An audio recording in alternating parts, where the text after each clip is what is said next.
भारत के इतिहास में एक ऐसा सम्राट हुआ जिसने सिर्फ साम्राज्य नहीं बनाया बल्कि एक नया धर्म बनाने की कोशिश की। उस सम्राट का नाम था अकबर। 16वीं सदी का भारत, जहां मुगल साम्राज्य तेजी से फैल रहा था। दिल्ली से लेकर राजस्थान और उत्तर भारत तक अकबर की शक्ति बढ़ती जा रही। लेकिन अकबर सिर्फ एक योद्धा नहीं था, वो एक जिज्ञासु शासक भी था जिसे धर्म और दर्शन में गहरी रुचि थी। अकबर अक्सर सोचता था, क्या दुनिया के अलग अलग धर्म सच में अलग हैं या उनका मूल एक ही है? इस सवाल का जवाब खोजने के लिए अकबर ने एक अनोखा फैसला लिया। उसने फतेहपुर सीकरी में एक विशेष सभा बनाने का आदेश दिया। इस जगह का नाम रखा गया इबादत खाना। यहाँ अलग अलग धर्मों के विद्वान बुलाए गए। हिंदू पंडित, मुस्लिम उलेमा, जैन साधु और ईसाई मिशनरी सभी एक ही जगह बैठकर धर्म पर चर्चा करने लगे। इन चर्चाओं को अकबर खुद ध्यान से सुनता था। वो हर विचार और हर तर्क को समझने की कोशिश करता था। लेकिन धीरे धीरे इन बहसों में विवाद बढ़ने लगे। हर विद्वान अपने धर्म को सबसे श्रेष्ठ साबित करना चाहता था। अकबर को महसूस हुआ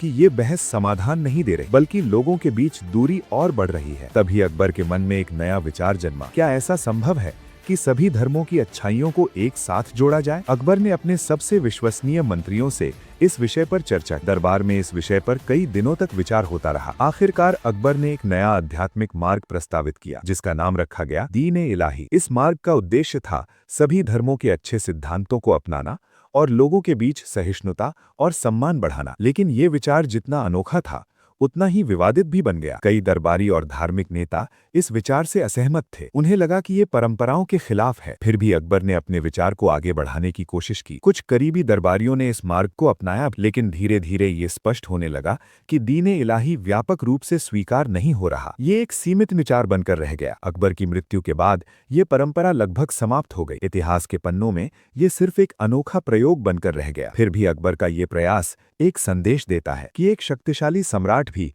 कभी-कभी तलवार से ज्यादा विचारों की ताकत पर विश्वास करता है।